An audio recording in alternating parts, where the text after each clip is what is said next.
Welcome to the Steve Reeve Podcast with the best moments from the past week and a few things that didn't make it to air. Monday.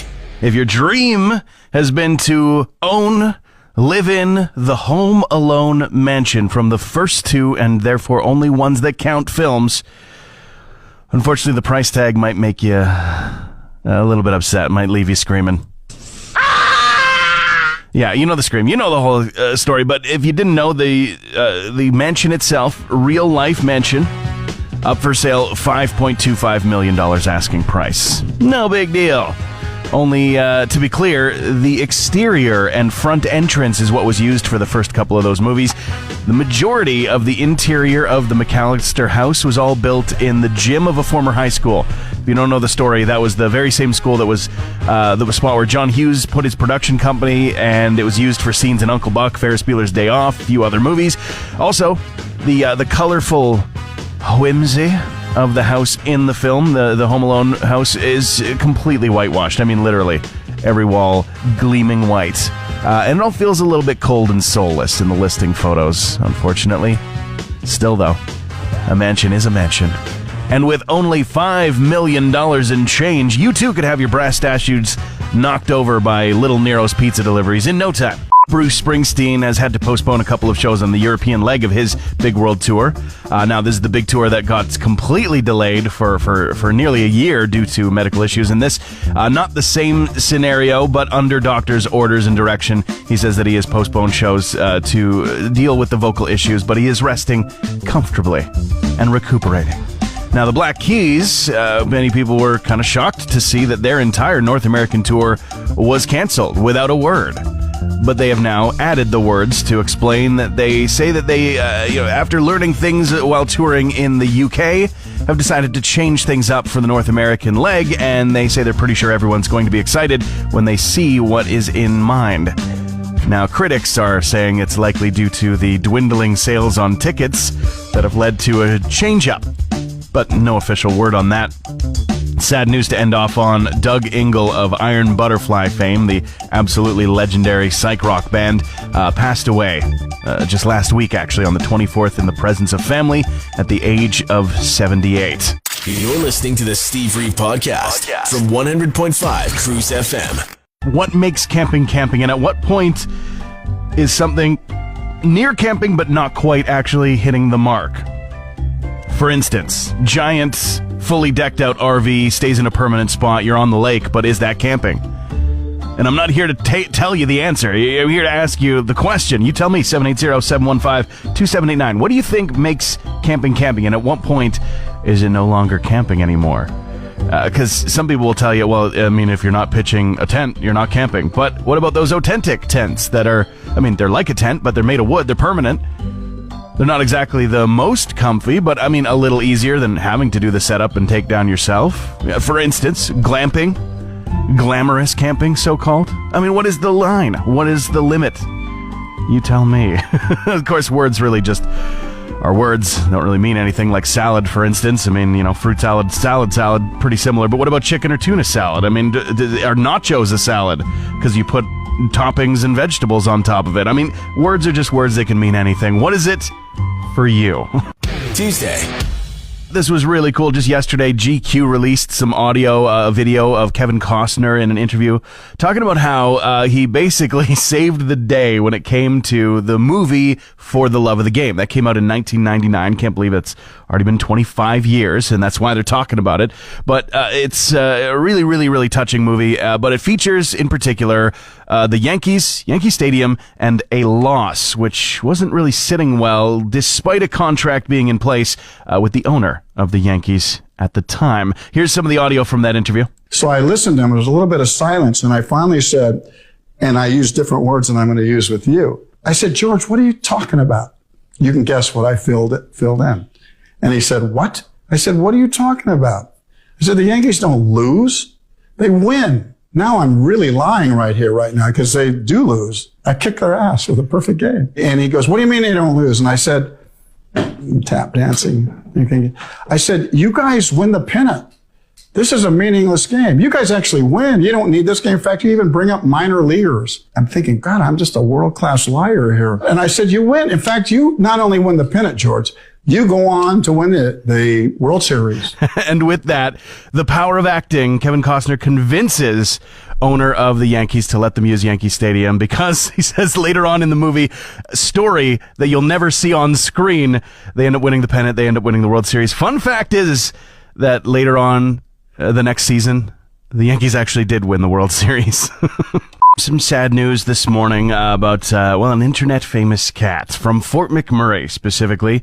Now, the page is Gary the cat, and that was the very first cat in the home that was, put on the internet, and people fell in love because Gary's a hiking cat, and they would get just these most amazing photos out in the mountains of, Canada, of the Rocky Mountains of Alberta, BC, and elsewhere, too. But 8 years ago, after the wildfire in 2016, there was a cat that was found in the streets of Fort McMurray, and a lot of effort was put into trying to reunite this cat with its home, with its family, but it was not possible. So eventually, the cat went up for adoption, and the very person who was taking care of this cat decided, no, it has to come home with me, home to the home where Gary lived. And just really, really cool photos. They've even got their own subreddit and everything, Gary the cat. You can see the adventures of Gary and Carl from Fort McMurray.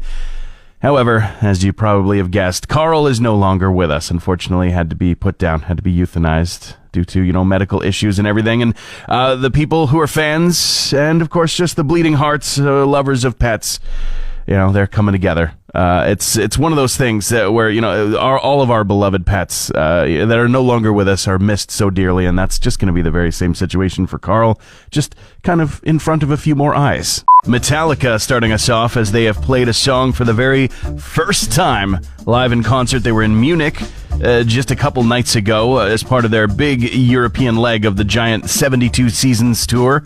It's all supporting their 11th studio album, and one of those songs on the 11th studio album is just over 11 minutes long, called Inamorata. They opened up by saying, "This next song we have never ever played live before."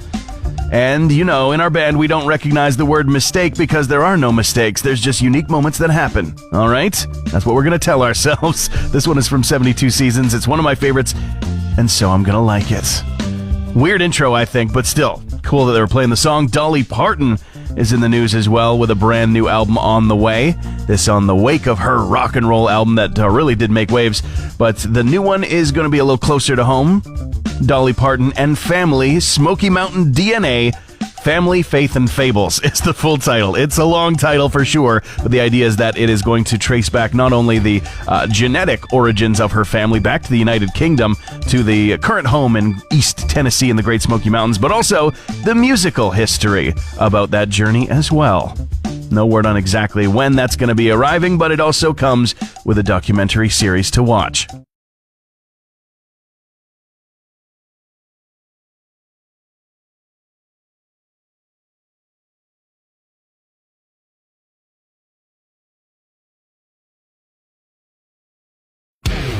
Wednesday. It's the dad bod thing. Well, last summer, there started to be a bit of a shift in that conversation where people are starting to subsection out the various looks that men can have. And, they were talking about you can either be eagle handsome, bear handsome, dog handsome, or reptilian handsome. And now, rat-faced men are the it look for fashionable men in the know. Again, I guess. That's a new thing for this year. People have said, hey, no, what about those rodent-featured individuals? And citing a bunch of different celebrities that, hey, actually are pretty handsome dudes. So I don't think it's bad company to be in. I don't think it's meant as an insult, but hey. Who could forget dear Rat Boy? Rat Boy, I resent that. Ron, I told you before, stop gnawing on the drywall. Hey, all I heard was rat guys are in, so I'm eating all the cheese I can.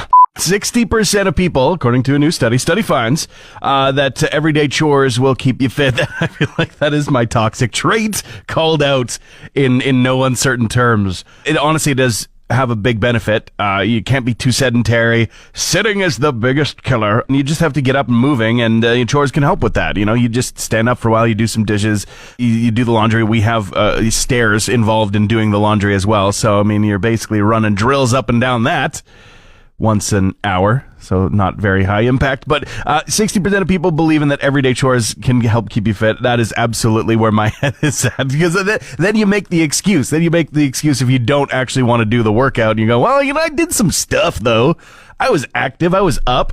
I was mowing the lawn, walking the dog, going for a grocery shop. I don't know if all those really count. It's not like they don't count at all. They help. They add up. Every little bit.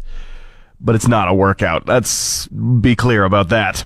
Hey Alexa, play the Steve Reeve podcast. The Grateful Dead, at least the surviving members of the band, were paying tribute to another person lost, the NBA legend Bill Walton. Unfortunately, he passed away on the 27th of May, age of 71, at home in San Diego, fighting a battle with colon cancer. He was a super Deadhead fan, ultimate fan, and of course the band's members paying tribute, saying, fare you well, we love you more than words can tell.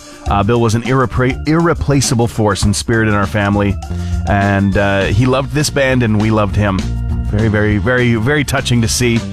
Meanwhile, work is progressing on the biopic about Bob Dylan, with Timothée Chalamet in the, titular role. A Complete Unknown is the actual title. It's also going to be starring Elle Fanning, Edward Norton, Boyd Holbrook, a whole bunch, but tons of photos from the set have been starting to arrive, and Timothée Chalamet in full Bob Dylan form. Hair, sunglasses, clothing, it's all just perfectly matched. People are reacting to an interesting label on pancake syrup. It seems to be a mistranslation, really. It's as simple as that, so not too much to get to the bottom of, but the translation itself says, cool after opening, do not freeze, keep away from tractor and sun. The actual translation is supposed to be, keep away from heat. That makes a lot of sense. A lot of foods don't really want to keep it on top of the fridge. It's too warm even there, let alone actual heat. But keep away from tractor and gun. It's just had people taking a field day about joking about how you can't operate the heavy machinery. You can't be on the farm drinking that syrup right out of the bottle. You can't do it. Chugging it like the Super Troopers race, you know what I mean? Or like the syrup in the mailroom from Elf. Syrup and coffee? Why didn't I think of that? Can I try some? I guess. Very generous of you. I love syrup. Oh, I love it. Thursday. It was hot in our apartment yesterday. Not that hot out, right? We started to realize there must be something going on with the boiler in our building. It's an old apartment building and not very big, and we're on the second level, and I'm pretty sure like part of our apartment is right over top of where the boiler room is.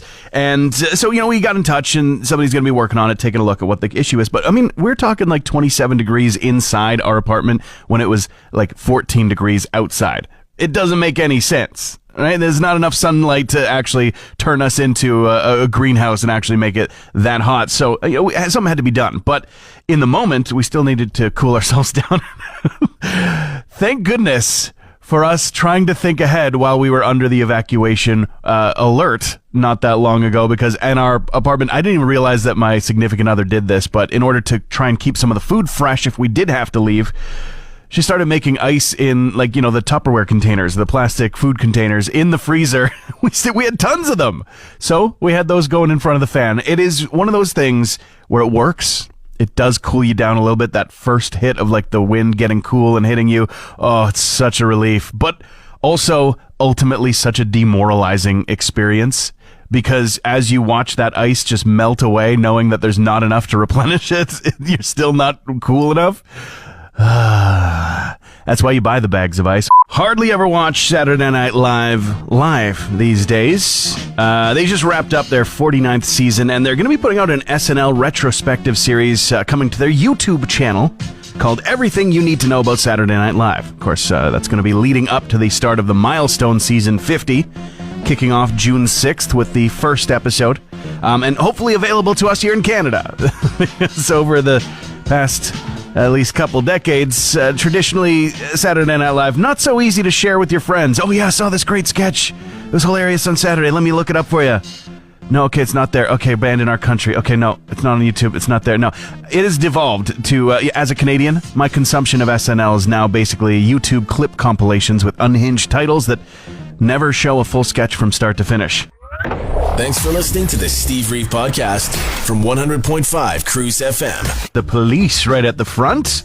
Sting and the Police are going to be re-releasing their fifth and final studio album altogether, Synchronicity, for its 40th anniversary, though the actual release date is much closer to the 41st anniversary, as it was June 1983 that it was originally arrived, and this new box set for the super fans is going to be out July 26th. Of course, pre-order available right now, but various editions of the album, including the biggest one, 6-disc limited edition with 55 unreleased tracks, new liner notes, interviews, archival memorabilia, unseen photographs, and more. And of those extras, 19 live recordings from the September 1983 show at the Oakland Alameda Coliseum, as well as some different studio takes of every single song on the album. Huge for the fans. John Lennon had a guitar breaker record once again at auction, a 12-string put up for sale after being lost for 5 decades.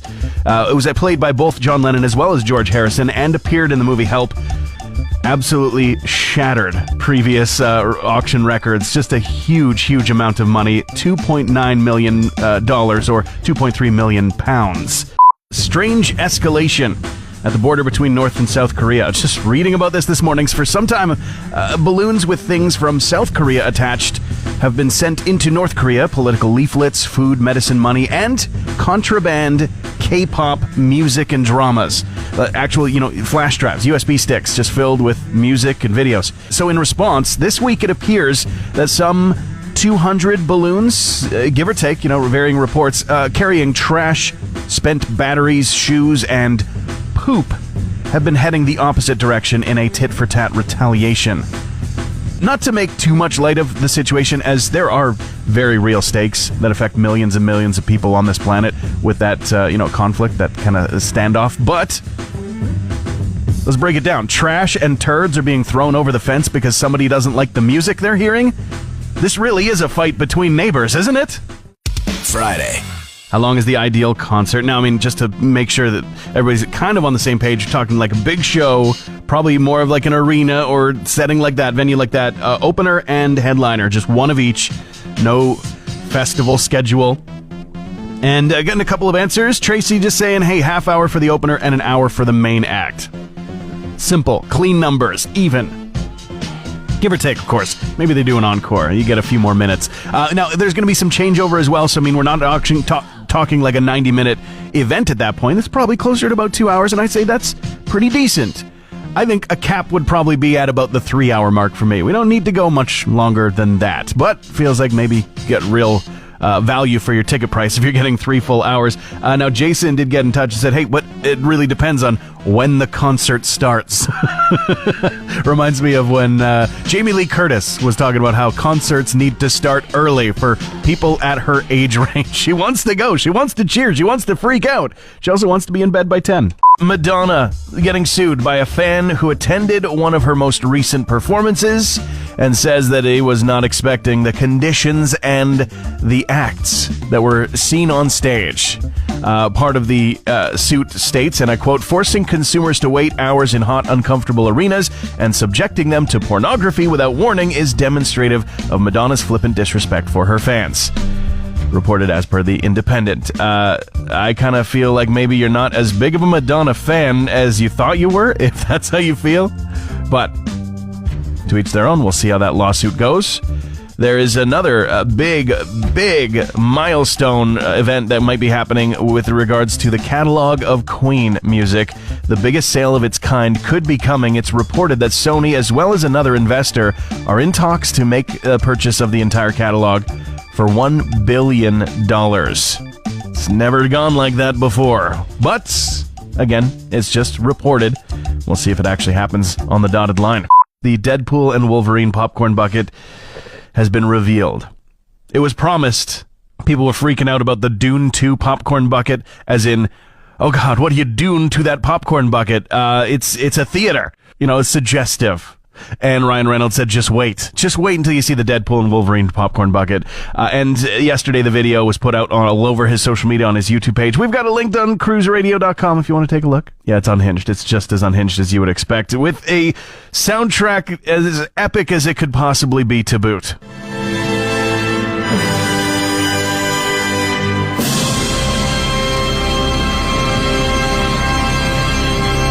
It's Wolverine's face with a giant open mouth. That's where you put the popcorn in. That's where you take the popcorn out of, and with a lot of butter running down the face, it's awkward. Just as awkward as intended. It's going to be the hugest collector's item you've ever seen. Transmission over. Want more Steve? New podcast episodes happen every Friday, or just tune into the Steve Reeve Show. Weekday mornings starting at 5:30 a.m. on 100.5 Cruz FM.